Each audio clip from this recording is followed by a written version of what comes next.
Welcome to our channel. Today we how to save on home improvements with Home Depot easy tutorial step by step clearly.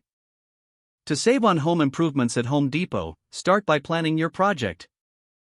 Identify the specific improvements you want to make in your home. Create a budget and set a realistic financial limit for your project.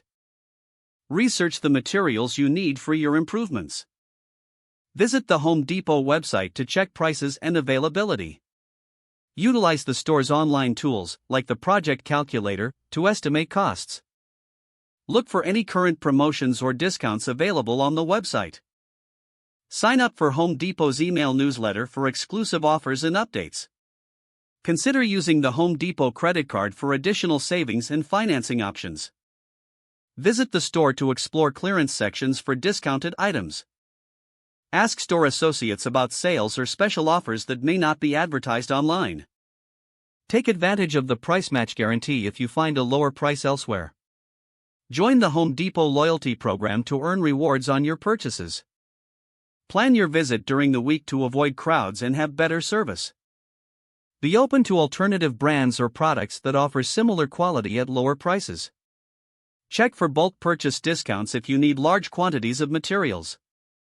Don't hesitate to ask for help with your project, staff can provide valuable advice.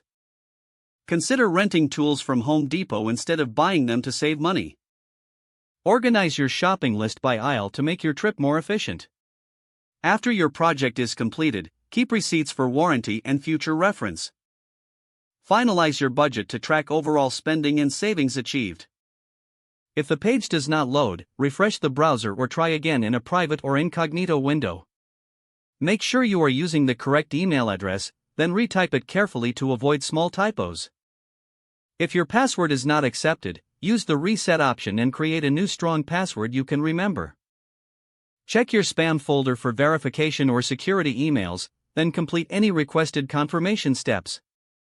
Enable two-factor authentication if available to improve account security and reduce unauthorized access risk. After signing in, review your profile details so your contact information and settings are accurate and current. If you see an error message, note it down and try again after restarting your device and internet connection. Don't forget to like this video and subscribe to our channel for more step-by-step tech guides.